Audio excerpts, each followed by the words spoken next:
Alright, so, alright, that sounds just right. Boomer comics have been an enigma throughout my life. Just a bunch of old farts that don't understand technology and they never want to because they're jaded adults who are too depressed to not get it. The whole younger people versus older people have always been a thing, ever since Egypt. Like, imagine that. You know how, fucking boomers would imagine how everything was better back in the day because we had to work hard? Well, what if the Romans would reminisce about democracy being good back in the glory days of Greece? Or even a Mesopotamian and Egyptian guy would reminisce on how back in the day they didn't always rely on wheels or chariots, but rely on good old feet to get around. Yeah, I'm a history nerd, get off my back. But all this reminiscing and never looking forward, or even looking too forward and forgetting what made you who you are, that kind of behavior is so counterproductive, and we're never going to move forward as a society if we keep on refusing to talk about our issues. So, in the height of generation war, we get Connected, or, hang on, Mitchells versus the Machines, a movie all about a family that has a hard time connecting with each other because of the internet.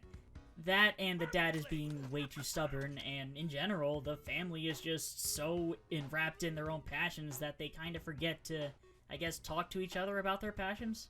This plot may sound generic, but it's seriously a lot more than the whole boomer versus millennial debate we've been having for years. It does this really bizarre thing where it tries to understand where boomers and millennials are coming from.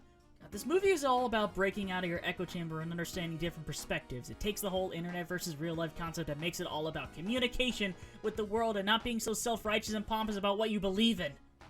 Yeah, as you can tell, this silly family movie with references to internet memes made me feel a lot of things.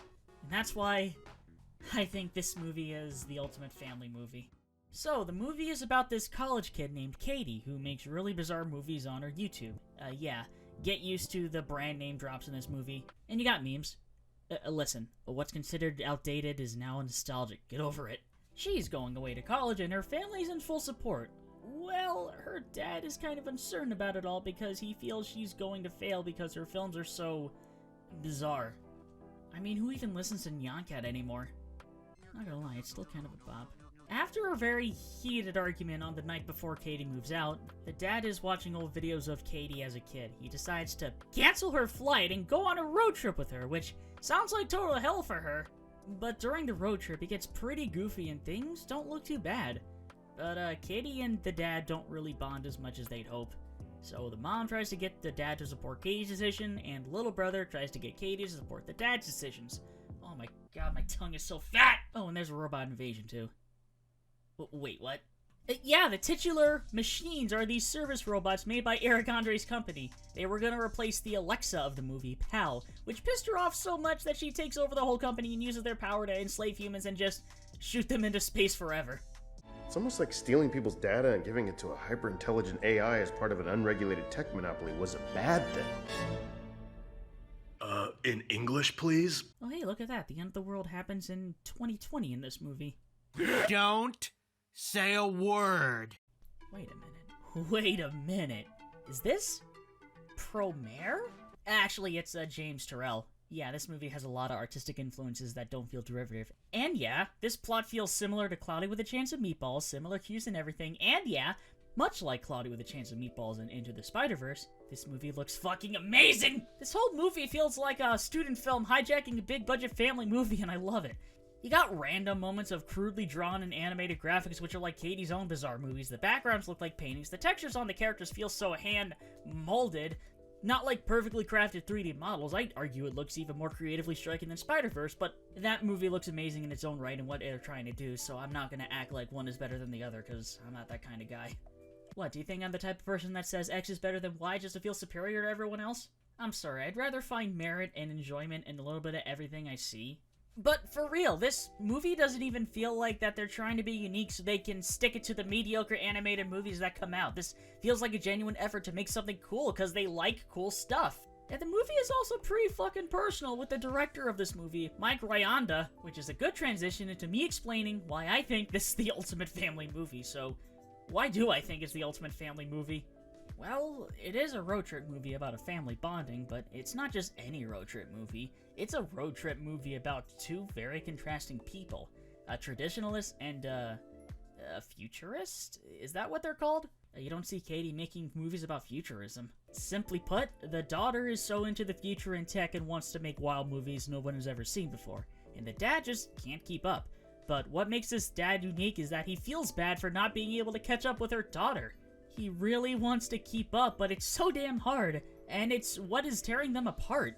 And honestly, as the years go by, I think people my age and me, I can definitely understand what it feels like to not keep up with whatever is happening in the world. Kids these days and their TikToks know nothing about Vine. Also, in the movie, Katie gets real selfish so much that she lies about believing in her dad just so they could get through this robocalypse. So it's like, they have both fucked up, but they both learn from their mistakes, and this is the shit I love! Equal rights, equal fights! Two sides of the same coin, not only trying to understand each other, but they try to understand their own flaws! And the best part? None of them are made out to be the bad guy. Both the dad and daughter are shown that it's okay to love what they love. Even the dad made a whole house in the woods with his traditional ass. And Katie still makes her movies. This is the shit that keeps humanity going. Okay. I gotta calm down. It's just a movie. It's just a movie that has a really good and important moral that families and artists can take to heart. Like Katie and her dad's relationship is something I feel a lot of families with a creative person go through. They just don't understand each other, and so instead of trying to talk it out, they make assumptions so they don't have to deal with all the arguing and yelling and possible insults. It's not just family relations that this thing feels relevant to, it's creative people and normal people. Here we go, Trent is gonna ramble on about deep nonsense again. Okay, so I'm an artist, right? I follow artists and people who want to tell stories, right? And let me tell you, most of them are really talented people, but they're also really cynical and jaded, much like the boomers that came before them. So, because they're cynical and jaded, they make some of the most wild and frankly alienating things I've ever seen in animation. Katie makes some wild shit that makes the dad confused, and there's a scene where the dad is watching some of Katie's movies about a dog cop talking to a sock ship. I'll be right back, I'm getting water! There's a scene where the dad is watching one of Katie's movies about a dog cop talking to a sock chief of police. And Katie, who voices the dog, goes on a monologue about how the sock should stop doubting the dog cop and see him for what he really is, which is a really obvious mirror to how Katie feels about her dad. Hey, remember at panels they would have a lot of water with them? That's because you need water to help make you present yourself better, who knew? Artists are just tired of society rejecting them because they're not like everyone else, and society is tired of artists who are not like everyone else. It's an endless cycle that can be broken if you make the effort to set aside your ego and work things out. It doesn't antagonize the dad or Katie. It just shows that talking things out will be so much better than just sticking to your guns. I didn't know art could be useful. Well, who knew having a 500-year-old car could be useful? Hell, this movie encourages you to stay true to yourself too, and encourages people to encourage each other to stay true to themselves. The dad is pushed to encourage Katie to make movies, and Katie is pushed to make the dad shine and be happy with his family. You know, that's an important lesson for me too. Ironically enough, I get kind of so up in my own ass about my rambles that I just overrule my friends and my potential viewers. I'm sorry, guys. That's just how I am. I overthink a lot because it's fun to dissect things and really see why and how. I guess some could call it nitpicky, and that's fine. Personally, I like dissecting what makes something good rather than something bad, unless I want to figure out why the bad thing became bad in the first place. But really, I should remember that I'm talking to a person, and I'd love to hear what they have to say about what they're into. It's easy to get into something if your friend is passionate about it. But yeah, isolating yourself from the world and building a wall to prevent yourself from getting hurt solves nothing. You have to face your problems head on. You gotta struggle and come out in the end, or else life is just boring. I spent a while talking about Katie and the dad because they're the two main characters, but the rest of the family is great, like Aaron Mitchell, the little brother. He's literally me if I was a kid, just his mannerisms and his obsession with dinosaurs, only for me it was Legos. He's just a joy to watch, and seeing him get along with Katie like a best friend is so heartwarming. He is also voiced by the director of this movie. I hate dinosaurs and I hate you! Bye forever! These two are the most autistic characters I've ever seen in my life, and I'm not even saying that as an insult. I'm saying that because, god damn it, I relate too hard to these two people, and no one can convince me otherwise. They're weird, they can get too keen on what they love, they're freaking obsessed with what they love. The signs are there! Hello? Also, the mom, Linda, was the most mom a mom could ever be. She pushes the dad to be more open to Katie. She was like the brains of the operation, so much that she used her brain to give Katie a chance to shine in the operation. She also was jealous of the neighbors because they were a much more perfect family. I mean, I can't blame her, especially when the mom of that oh my god. Anyway. Linda says I should use Instagram even though she clearly uses Palgram. Ding. There's a podcast I listen to, Creative Block, where industry professionals just talk about stuff. And they don't even talk professionally. They joke, they gaff, they laugh. Yeah! And there's an episode where they talk to the director of this movie, and first of all, this man is my new hero, and second of all, he talks about the production of this movie, and he said how it's important to know that working in animation shouldn't be an echo chamber. You shouldn't be so obsessed with your own artistic vision that you forget that you're making movies for other people to watch. You're also making stuff for normies, too. You're not making the next Mob Psycho. You're making a family road trip movie where each family member has their own lives. So you may as well try to understand where they're coming from when they see your movies. Like, what does your Uncle Ben have to say about your movie, huh? And that's actually one of the things I loved about the movie is that we just regularly showed it to audiences. And I think I was like unique among directors because I was like, let's do another test screening. Let's get it out there because I wanted to know what your uncle thinks of it. You know what I mean? Because I know the movie isn't going to be a bunch of, Mike Rieta and Jeff Rose just high-fiving each other in the audience. Like, it's going to be the world. Which is why it's really freaking powerful seeing Katie show her bizarre movies to her dad. The whole plot is literally about an artist trying to make a living doing what she loves while learning that she has to work with so many other groups of people that are not her echo chamber, and this is something I feel a lot of artists can learn from. This isn't to say that you can't make your magnum dong of an opus. You can. But you can't be so distant and burn bridges with people, you know? And besides, if you want to be successful in the industry, it's all about making connections with the right people who will stick up for you when you want to pitch your stuff to your bosses. And it's also meeting the right people that will help you refine your ideas and not make it so alienating. Like, that's why I don't like most Newgrounds cartoons, because they're so... I don't get it, I'm not in the loop like they are.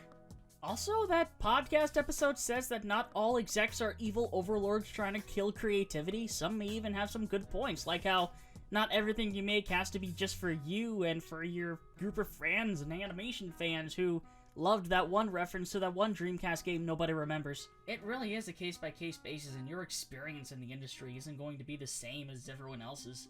You gotta make your own plan. Well, here's hoping this adventure Katie went through has helped her open up more, and now she's creating a family hit movie. After all, you're living in a world with all kinds of people. May as well prepare for it. So I got the Mitchell's art book, right?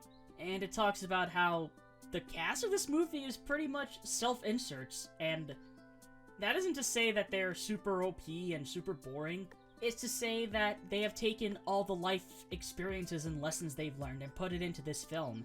And that's why this movie feels so personal. Katie is literally a self-insert of the director, and I wouldn't have it any other way.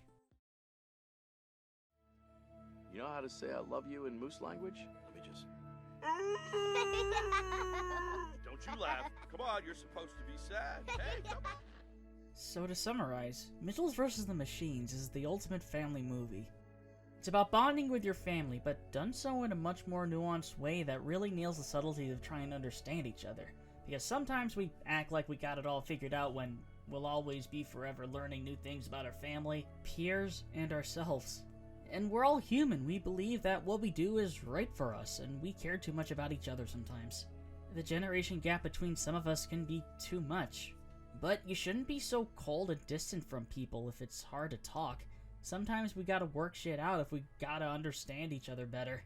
We don't even have to understand each other completely, just enough to know that we're all human and that we have our own paths, and we shouldn't be so stuck in our own way of thinking that we think our way of thinking is the only one that matters. Don't hide your feelings, man. That's no way to live. It's really nice to see a family film have more depth than the usual but serviceable Shrek knockoffs. A great message I think anyone can attach themselves to, even super creative art school film types, and can get connected with the world around them. You know what else is a great way to get connected? Video games. And you know a great way to connect with your gaming friends online? Parsec. This video is sponsored by Parsec, the best way you can play online fighting games without lag. Not really sponsored by Parsec, I just want more people to use this. Our time together won't be so laggy. Nah, but seriously, this app lets you have friends huddle online at your desktop like you're playing locally, and the connection is like butter. I know this has little to do with the review, I just want more friends to use Parsec, man. How's that for an ad break, shoving ads in your face that you're not even paid for just because you love the thing that much? Am I doing it right? Anyway, go tell your friends and family that you love them, and stay salty, everybody.